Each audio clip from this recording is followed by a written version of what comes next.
Panginoon, gawin mong ligtas ang aking araw at ng aking pamilya. Panginoon, maraming salamat sa mga bagong blessings na hatid na araw na ito. Alam ko, Lord, na marami ka na namang pagpapala na ibibigay sa akin. Marami kang blessings tulad na lang ng nagising ako sa araw na ito. Ito pa lang, alam kong may plano ka pa para sa akin. At alam ko, Lord, na lahat ng plano mo, lahat ng bagay na gusto mong gawin sa buhay ko, ikakaganda ng aking buhay. Ikaka-level up ng aking araw-araw. At alam ko din, Lord, na alam mo ang lahat ng nangyayari sa aking buhay. Alam ko din na bahagi ng blessings mo sa akin ay ang pag-aalaga mo sa akin. Na gawin akong safe saan man ako magpunta at saan man ako andun. Ginagawa mong safe ang lugar na yun. At alam ko, Lord, na since ikaw ang nangunguna ng aking buhay, alam kong patuloy mo akong i-guide sa mga darating na araw at panahon at sa lahat ng aking gagawin sa mga susunod na araw, linggo at mga taon na darating sa aking buhay.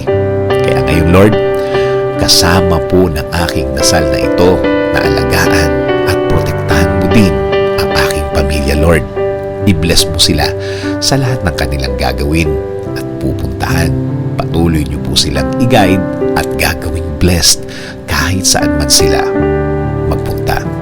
At alam ko din, Lord, na meron ka ding magandang plano para sa kanilang mga buhay. Alam kong i-guide mo din sila sa araw na ito at patuloy mo silang babantayan sa lahat ng pagkakataon ng kanilang buhay. Patuloy niyo pong pasukin ang aming mga buhay.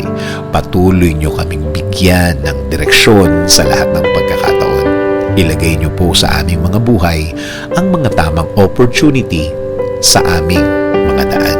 Bigyan niyo din po kami ng guidance sa lahat ng aming gagawin sa araw na ito at sa mga susunod, mga gagawin na nakaayon sa inyong plano, Lord, para maging pleasing po sa inyo ang aming buhay.